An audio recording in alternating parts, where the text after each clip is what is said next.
बहुत ही अमीर घर की एक लौती बेटी होती है, इसीलिए माहिरा अपने भाई करण की शादी प्रीता से करवा देती है। शादी के बाद प्रीता की सारी प्रॉपर्टी अपने नाम करवाने के लिए माहिरा तरीके ढूंढना शुरू कर देती है। एक दिन वह अपनी भाभी से कहती है, भाभी ये घर कितना पुराना हो गया है, आप इसे किसी अच्छे रंग से पेंट क्यों नहीं करवा देती। ये बात करण सुन लेता है और वो कहता है, नहीं मैं ये घर अपने पैसे से पेंट करवाऊंगा। तब प्रीता कहती है, मेरे पैसे भी तो आप ही के पैसे हुए ना, और वो घर को अच्छे अच्छे कलर से पेंट करवा देती है। और ऐसे ही वो प्रीता से अपनी सारी डिमांड पूरी करवा लेती थी।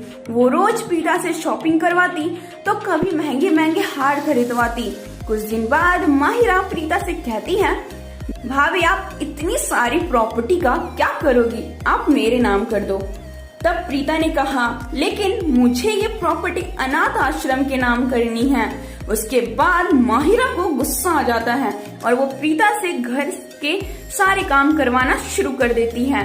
वो प्रीता से घर की सफाई करवाती, सारा खाना भी उसी से बनवाती और अपने सारे कपड़े भी उसे ही धोने के लिए देती थी। इन सब से बेचारी प्रीता बहुत परेशान हो गई थी, लेकिन वो भाई और बहन में लड़ाई नहीं लगवाना चाहती थी, इसीलिए वो करण को कुछ भी नहीं बताया करती थी और इसी बात का फायदा माहिरा बहुत अच्छे से उठाती थी।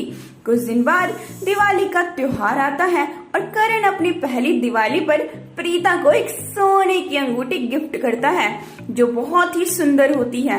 ये देखकर माहिरा करण के जाने के बाद तुरंत प्रीता से अंगूठी छीन लेती है और कहती है, तुम तो इतनी अमीर हो, खुद भी खरीद सकती हो।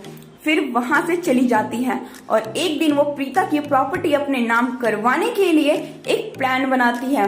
और जब प्रीता कपड़े सुखाने के लिए छत पर जाती है और कपड़े सुखाने लगती है, तभी माहिरा प्रीता को छत से नीचे धक्का दे देती है और जब प्रीता नीचे गिरने लगती है तो उसका हाथ पकड़ लेती है और कहती है, अगर तुमने अपनी प्रॉपर्टी मेरे नाम नहीं की, मैं तुम्हें सच में मार दूंगी।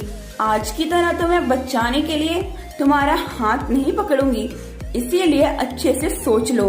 और वो प्रीता को ऊपर खींच लेती है, जिसके बाद प्रीता बहुत रोने लगती है और अपनी सारी प्रॉपर्टी माहिरा के नाम करवा देती है। और अब माहिरा रोज शॉपिंग करती और क्लब जाया करती और रात रात भर घर से बाहर रहती। इसके लिए करण प्रीता को जिम्मेदार मानता था और उससे कहता, क्या जरूरत थी अपनी सारी प्रॉपर्टी उसके नाम करने की, तुमने उसे बिगाड़ दिया, वो पूरी रात घर से बाहर रहती है तुम्हारी वजह से। तभी माहिरा घर आती है और करण उसे बहुत डांटता है और माहिरा रोते रोते अपने कमरे में चली जाती है और उसे लगता है कि प्रीता ने ही करण को मेरे खिलाफ भड़काया है। और अगले दिन जब करण घर पर नहीं होता तो वो प्रीता को धक्के मारकर निकाल देती है और करण के आते ही उससे कहती है, प्रीता घर छोड़कर भाग गई है। दोस्तों, आपको हमारी ये स्टोरी कैसी लगी हमें कमेंट करके जरूर बताएं और वीडियो को लाइक शेयर जरूर करें। और जिसने हमारे चैनल को सब्सक्राइब नहीं कर रखा है वो सब्सक्राइब करना ना भूलें।